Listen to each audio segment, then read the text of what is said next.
My name is Dan Lappin, and I am with First Currency Research and Development. I'm going to give you a brief sketch of the communication infrastructure of medicine and economics. And that looks like this. We have our medical system and healthcare. And we have our economic system.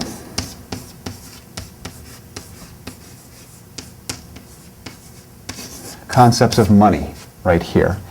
In the bridge between these two systems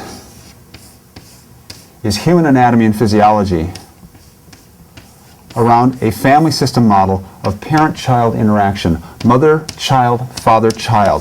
This system right here is the center. It's a human capital model around the anatomy and physiology of communication. So consequently, at the intersection of our medical and healthcare system and our economic system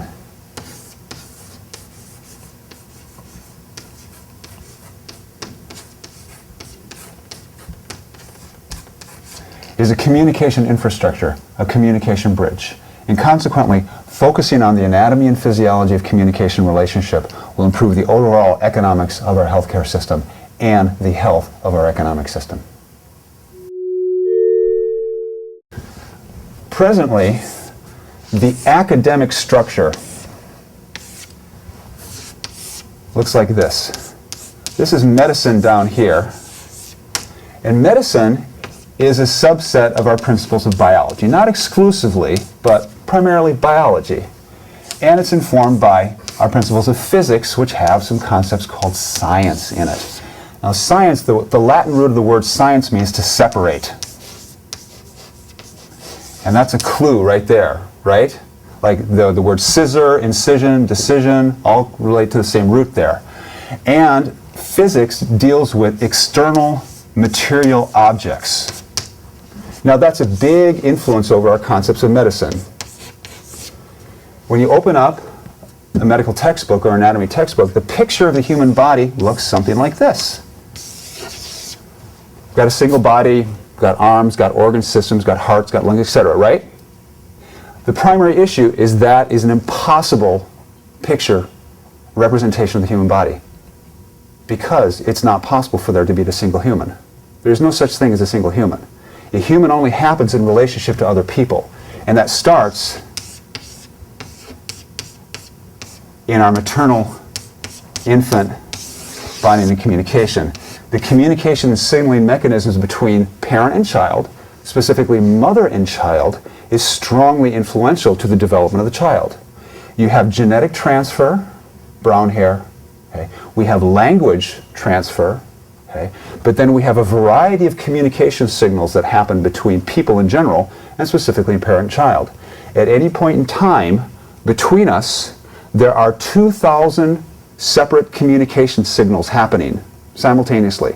We are sending and receiving 2,000 signals. Some of them are flashes of light from the eyes, for example. We're picking them up, but we don't well manage that because they're so sudden. This model right here is essential. It is not well established within the medical anatomy and physiology model. Right now, Western allopathic medicine does not have an adequate model of communication and relationship, and that's a structural issue.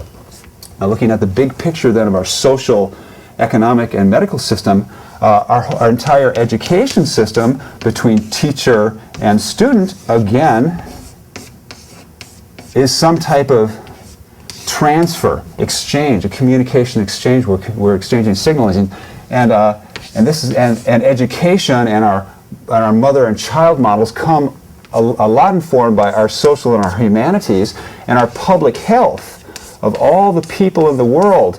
This is where our art and our music and our dance, a lot of social behaviors happen over in this qualitative domain here of how people gather and people get together versus how material objects are measured in a separate environment.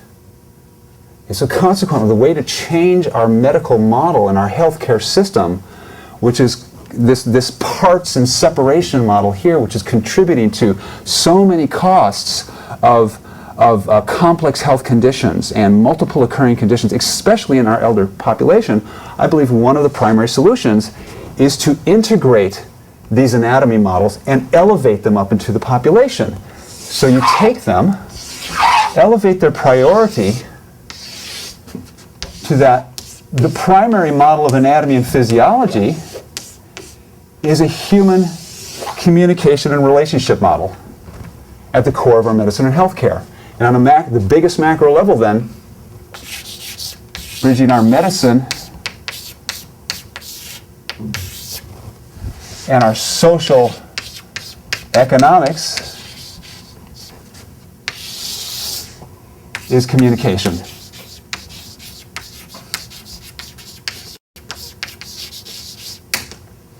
So on the biggest picture, this is where we're going.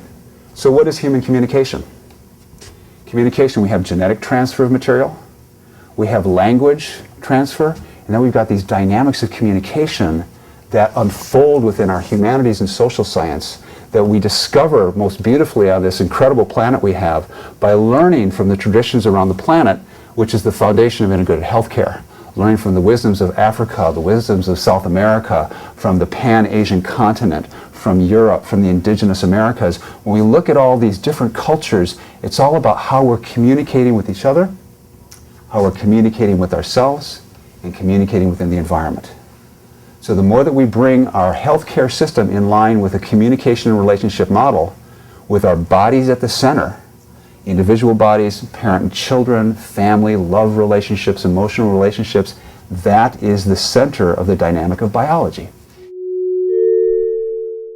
And so consequently, moving this model and other anatomy models from social science and humanities up to the top of the structure across our academy so that we have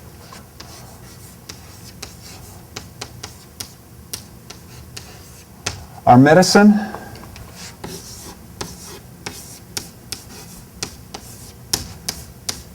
and our social economics is centered around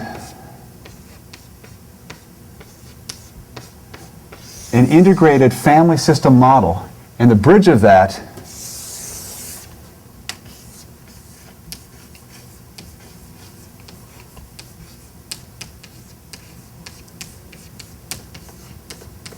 is communication.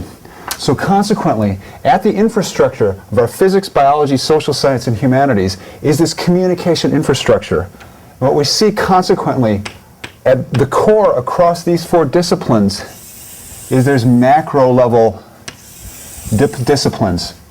One of them is communication.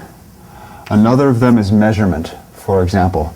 And the third is principles of work.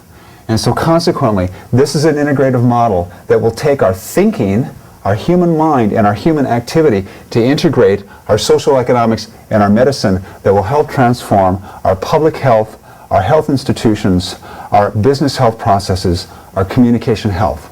This is very important. It will take our principles of money and tie them in with principles of communication